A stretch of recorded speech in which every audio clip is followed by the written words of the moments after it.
नमस्कार दोस्तों, आज हम बात करने जा रहे हैं एक ऐसे विषय पर जो शायद आपको चौंका दे। ब्रह्मा कुमारीज एक संस्था जिसे आप अध्यात्म और शांति के रूप में जानते हैं, लेकिन क्या आप जानते हैं पिछले 18 सालों में इस संस्था पर कितने गंभीर आरोप लगते रहे हैं? उससे पहले थोड़ा सा ये भी सुन लीजिए। ब्रह्मा कुमारीज एक अंतर्राष्ट्रीय आध्यात्मिक संस्था है जिसकी स्थापना 1937 में लेखराज, जिसे ये लोग प्रजापिता ब्रह्मा कहते हैं, उन्होंने सिंध में की थी। तब सिंध पाकिस्तान में था। इसका मुख्यालय माउंट आबू राजस्थान में है। यह विश्व के सबसे बड़ी महिला नेतृत्व वाली आध्यात्मिक संस्था मानी जाती है, जिसमें राजयोग, नैतिक जीवन, पूर्ण शाकाहार और आत्मज्ञान पर विशेष जोर दिया जाता है। संस्था का मुख्य उद्देश्य है व्यक्ति, परिवार और समाज में सकारात्मक परिवर्तन लाकर विश्व शांति और मूल्य शिक्षा का प्रचार प्रसार करना। वर्तमान में 100 से अधिक देशों में इसके 8000 से अधिक केंद्र कार्यरत हैं। लेकिन इस संस्था का यौन शोषण से लेकर 5600 करोड़ के वित्तीय घोटाले तक, पारिवारिक तोड़फोड़ से लेकर न्यायालयों में यूट्यूब वीडियो हटवाने तक जैसे कई आरोप लगते आए हैं। आखिरकार ऐसा क्यों हो रहा है? यहाँ आपको कुछ बातें कंट्रोवर्शियल लग सकती हैं, लेकिन आप गलत मत सोचें। ये सब केवल अफवाहें नहीं बल्कि दस्तावेज सबूत भी हैं। लेकिन इन सबूतों से पूर्णतः साबित नहीं हो जाता कि ब्रह्मा कुमारी गलत है या सही है।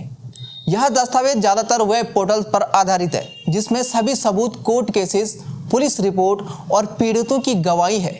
सबसे पहले बात करते हैं उन सबसे गंभीर आरोपों की जो यौन शोषण से जुड़े हैं। लेकिन उससे पहले आपसे अनुरोध है कि आप वीडियो को अधूरा ना देखें, पूरा देखें। साल 2013 में पटना पुलिस स्टेशन में एक एफआईआर होती है। उसके अनुसार ब्रह्मा कुमारी सेविका अनिला ने लालन कुमार नाम के एक संस्था के कार्यकर्ता पर बलात्कार का आरोप लगाया। मेडिकल रिपोर्ट ने आरोपों की पुष्टि की, जिसमें जबरन गर्भपात के भी सबूत मिले थे। फिर एक केस 2019 में आबू रोड के सामने आया, जिसमें राजस्थान पुलिस ने आईपीसी की धारा 374 के तहत ब्रह्मा कुमारी संस्था के चीफ इंजीनियर डॉक्टर के भारत पर 18 महीनों तक मसाज थेरेपिस्ट के साथ अप्राकृतिक यौन शोषण का आरोप लगाया था। उसके बाद 2024 में आगरा सुसाइड के सुर्खियों में रहा, जिसमें 2 बहनों शिखा और एकता की आत्महत्या के बाद मिले 3 पेज का सुसाइड नोट में भी स्पष्ट रूप से लिखा था कि आश्रम की महिलाओं का यौन शोषण हो रहा था। पुलिस ने 3 लोगों को गिरफ्तार किया था। उसके बाद 2024 का रेडिट एक्सपोज मामला सामने आया, जहां एक व्यक्ति ने 19 साल का अनुभव बताते हुए विस्तार से बताया कि कैसे प्रसाद में ड्रग्स दिया जाता था, केमिकल मिलाकर लोगों को बेहोश किया जाता था। हालांकि ये आरोप अभी भी सत्यापन के चरण में है। अब आते हैं सबसे बड़े घोटाले पर, NSEL स्कैम। जब जगमोहन गर्ग को और 5600 करोड़ का घोटाला हुआ, तो ब्रह्मा कुमारी फॉलोअर जगमोहन गर्ग, जो ओम शांति स्टूडियो और पीस ऑफ माइंड टीवी के मालिक थे, नेशनल स्पॉट एक्सचेंज लिमिटेड यानी NSEL के 5600 करोड़ रुपए के घोटाले में फंसे।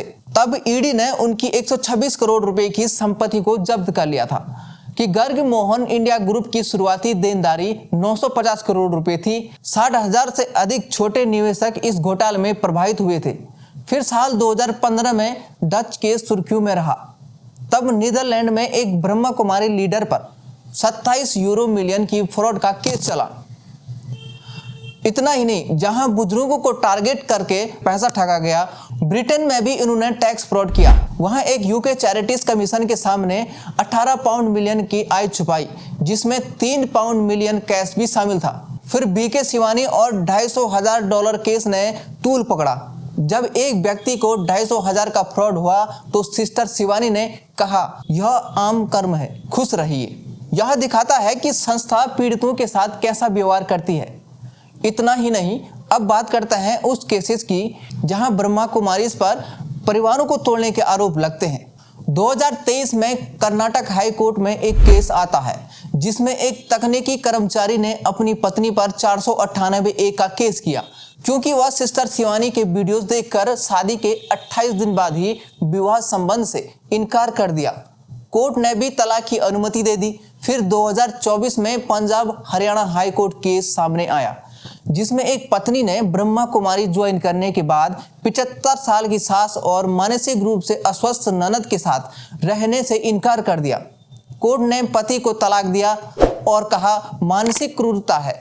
जब 1950 का इलाहाबाद हाई कोर्ट केस को प्रकाश मिला, तब 1933 में शादी हुई सुरेंद्र सेठ और फूलवती के केस में पत्नी ने ब्रह्मा कुमारी बनने के बाद पति के साथ रहने पर इनकार कर दिया।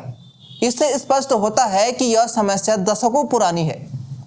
रेडिट पर सैकड़ों लोगों ने बताया है कि कैसे उनके परिवारजन ब्रह्मा कुमारी बनने के बाद बदल गए थे।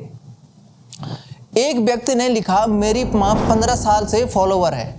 अब वह हमेशा नकारात्मक बातें करती हैं और तनावग्रस्त रहती हैं। अब सबसे डरावना आरोप यह है मानसिक नियंत्रण और ब्रेन वॉशिंग। ब्रह्मा कुमारी के पूर्व सदस्य के अनुसार ब्रह्मा कुमारी अमृत वेला सुबह 4 बजे ट्रैफिक कंट्रोल, मेडिटेशन और राज योगा के नाम पर अर्धनिद्रा अवस्था में लोगों को सजेशन देते हैं। संस्था का दावा है कि 2036 में कलयुग खत्म होगा और केवल ब्रह्मा कुमारी ही बचेंगे। यह डर फैलाकर लोगों को नियंत्रित करने की यह एक तकनीकी है। अब कलयुग खत्म होगा या नहीं, लेकिन आपका मनोबल जरूर खत्म हो जाएगा। एक YouTube वीडियो में साफ दिखाया गया है कि कैसे सिस्टर पहले विश्वास जीतती हैं, फिर बड़ी दीदीज आकर व्यक्तिगत जानकारी के आधार पर डोनेशन मांगती है। आप वह वीडियो देख सकते हैं। विवाहित जोड़ों को भाई बहन की तरह रहने को कहा जाता है। यह अप्राकृतिक अपेक्षा कई विवाहों को तोड़ने का कारण बन रही थी। इतना ही नहीं, प्रसाद में ड्रग्स देने का मामला भी सामने आया। हालांकि यह आरोप पूरी तरह से सिद्ध नहीं हुआ, लेकिन कई लोगों ने दावा किया है कि विशेष कार्यक्रमों में प्रसाद में कुछ केमिकल मिलाकर दिया जाता था।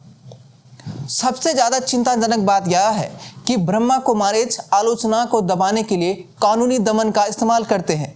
तेलंगाना हाई कोर्ट में जस्टिस बी विजय सेन रेड्डी ने यूट्यूब को आदेश दिया ललित कुमार और विनीता मिथिली के आलोचनात्मक वीडियो हटा दिए जाए, जिसके बाद वीडियो हटना शुरू हो गया। ब्रह्मा कुमारीज ने brahmakumaris.info वेबसाइट के खिलाफ भी कानूनी कार्रवाई की थी। उनका मानना था कि यह उनकी छवि को धूमिल करने का काम कर रहा है। अभी भी इस साइट पर आपको ब्रह्मा कुमारीज के अगेंस्ट काफ़ी सारी चीज़ें मिल जाएंगी। वहीं दिल्ली हाई कोर्ट ने भी सदगुरु जैसे केस में भी यूट्यूब से वीडियो हटाने का आदेश दिया था, जो दिखाता है कि आध्यात्मिक संस्थाएं कैसे कानूनी सिस्टम को इस्तेमाल करके आलोचना को दबाती हैं। ब्रह्मा कुमारीज का युवाओं से संबंध और राजनीतिक नेताओं से जुड़ाव इन्हें अतिरिक्त सुरक्षा प्रदान करता है। यही कारण है कि कई मामलों में न्याय नहीं मिल पाता। हालांकि ब्रह्मा कुमारी सभी आरोपों को छुपाते, दबाते, मिटाते आया है। कई मामलों में उनकी छवि धूमिल होने का भी काम हुआ है, परंतु जो सच है वह दबना अन्याय के सिवा कुछ नहीं है। ब्रह्मा कुमारीज एक ऐसी अंतर्राष्ट्रीय संस्था है जो राजयोग, मेडिटेशन, शांति और नैतिकता के संदेश के साथ लाखों लोगों को अध्यात्म, सशक्तिकरण और सकारात्मक सोच सिखाती है। यहाँ महिलाओं को नेतृत्व मिलता है और हर वर्ग, हर धर्म और हर उम्र के लोगों को प्रेम, स्नेह और आत्मसम्मान के साथ जीने की प्रेरणा मिलती है। संस्था का मकसद है स्वपरिवर्तन से विश्व परिवर्तन। इनके सेंटर पर ध्यान, तनाव मुक्ति, वृक्षारोपण, सेवा, मूल्य आधारित शिक्षा पर विशेष जोर दिया जाता है।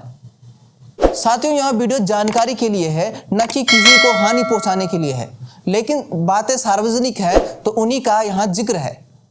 अगर यह जानकारी आपको उपयोगी लगती हो तो लाइक करें, सब्सक्राइब करें और इसे शेयर भी करें, और अपने विचार नीचे कमेंट में लिखें कि आप क्या समझते हैं और क्या उनके बारे में सोचते हैं। तो चलिए मिलते हैं आपको नई वीडियो में।